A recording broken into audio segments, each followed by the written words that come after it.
The laws declared that the past could be forgotten, that no crime would cross generations. But the blood never signed that pact. In the year 2285, the rage of the dead awoke in the grandchildren of their executioners, and no one could stop it.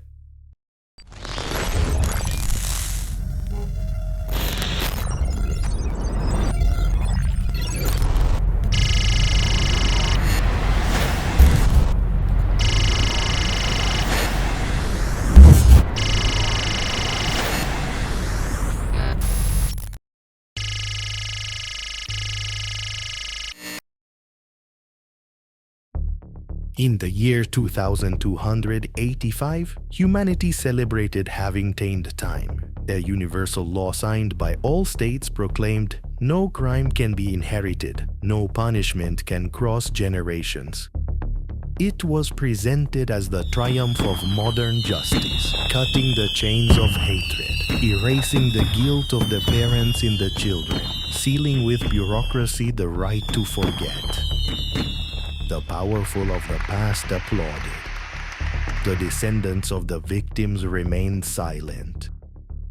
The cities were showcases of selective memory, museums turned into temples of propaganda. On every screen shone the same promise: the present is innocent, the past no longer exists.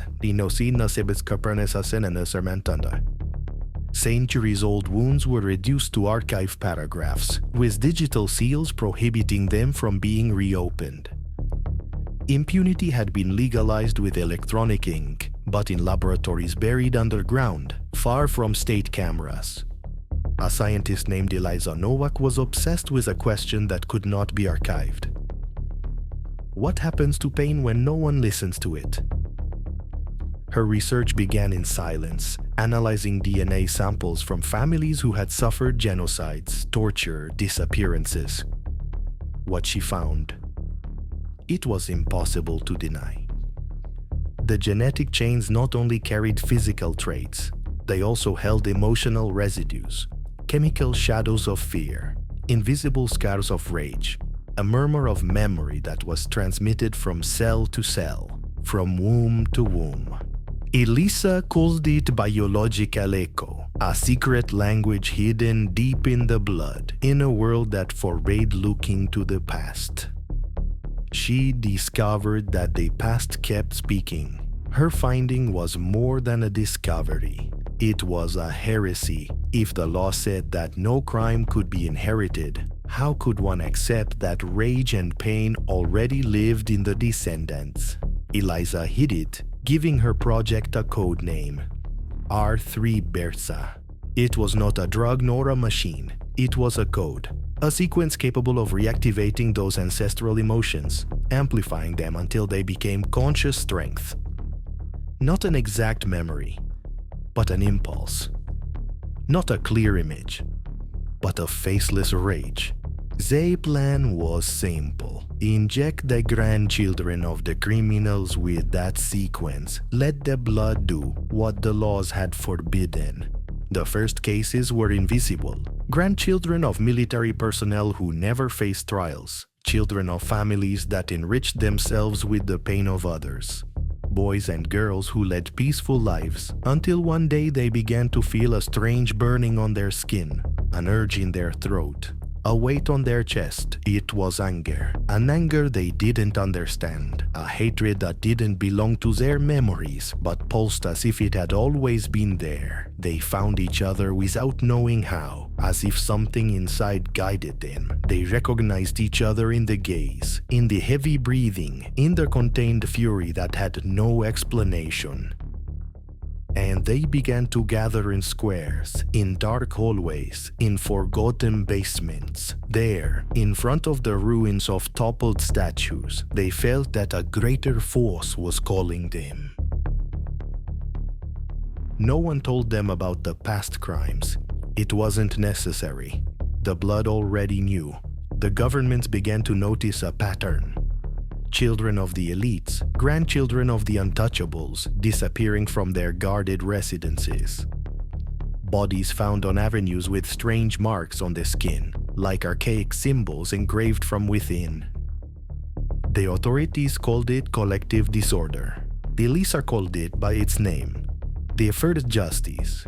The system reacted with propaganda, giant screens repeating, "There is no inherited guilt. The present is innocent." But in every neighborhood, the murmurs multiplied. Blood does not forget. A grandson of a dictator began to dream of screams in languages he never learned. A young descendant of a corrupt banker woke up every dawn with her hands stained red, even though she hadn't touched anything. An heir of unpunished generals jumped from a tower, convinced that someone was pushing him from within. They weren't visions, they were residues, scars that demanded to come out. Eliza watched everything from the shadows. She didn't lead anyone, didn't give orders. She had just lit the spark, and genetics did the rest. The tension erupted in the year 2290. Crowds of young people gathered silently in front of government buildings. They asked for nothing. They did not shout slogans. They just stayed there, looking at each other, until the grandchildren of the criminals came out of their houses and fell to their knees, not understanding why. The inherited rage did not need legal justice. It was a chemical verdict. The official records tried to erase every incident. Mentioning atrocities was forbidden. Anyone who spoke of inherited emotions was persecuted, but the bodies kept reacting. Revenge no longer needed records. It lived in the marrow, in every cell, in every breath. A 6-year-old boy, descendant of a family of untouchable ministers, was seen clenching his fists in silence, looking at his grandfather with inexplicable hatred. When asked what he felt, he replied with words that were not his own. "They left it to me." Eliza then understood that she had created something she could not control. Arthriberza was no longer a project, it was a legacy. In the nights of the year 2295, the cities began to fill with strange encounters, young people who did not know each other, walking together towards the houses of the powerful. Fiery gazes in silent squares. Whispered words that seemed like echoes of victims dead centuries ago.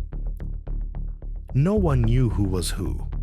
They only knew that something inside them demanded justice. And so, the law that had sworn to protect the present began to falter because there was no way to legislate against what was already written in blood. The last report Eliza wrote before disappearing ended with a phrase that no one could forget. The justice of the present can be filed away, but the memory of the blood always finds who must hear it.